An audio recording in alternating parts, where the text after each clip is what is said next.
I call savings accounts set-asides because you're either setting it aside to spend it or invest it. But as you hear all this talk about tariffs, I don't want you to wait until something happens.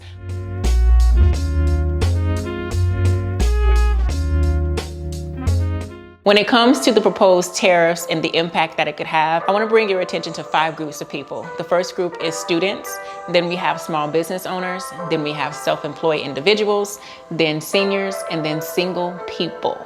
And single people, even if you're married, you could be a single filer or a single person if you are in one of those marriages where you don't keep your finances together, if you keep your finances separate. The reason I say these 5 groups of people need to pay close attention to their spending and what could happen with the tariffs is because when tariffs increase, if they do increase, if we do see an increase of tariffs, then the prices for necessities are going to increase as well. So when it comes to students, the prices of their computer equipment, their supplies that they need for school are going to increase. And if you're a student, most of the time you're on a limited or small income. When it comes to senior citizens, the same thing with students. Seniors are oftentimes retired or on a fixed income. So when you have increases to your necessities, that could really put a strain on you.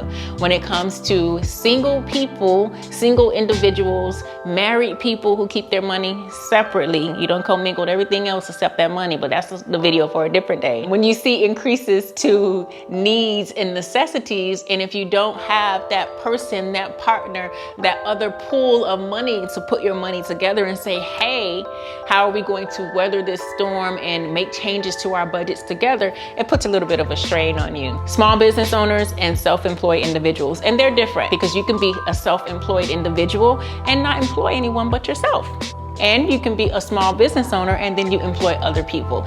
These 2 groups will also be impacted because, again, as things go up, you're going to see a kind of a hit to their budget. And by now you should be doing a budget. You'll see a hit to your budget and your resources. So what do I suggest for these people? Well, right now there's a lot of uncertainty as we talk about the possible increase because we don't know, it could happen. And when there is uncertainty, my best advice is to create a plan. And so how do you create a plan? You create a strategy to respond to uncertainty. And your strategy should involve reviewing your spending, reviewing your set-asides, aka your savings account. I call savings accounts set-asides because you're either setting it aside to spend it or invest it. But as you hear all this talk about tariffs, I don't want you to wait until something happens. I want you to implement a strategy now that encourages you to review these things so that you can now make a plan and say, hey, if things do increase by 10, 15, 20%, how will that affect my budget?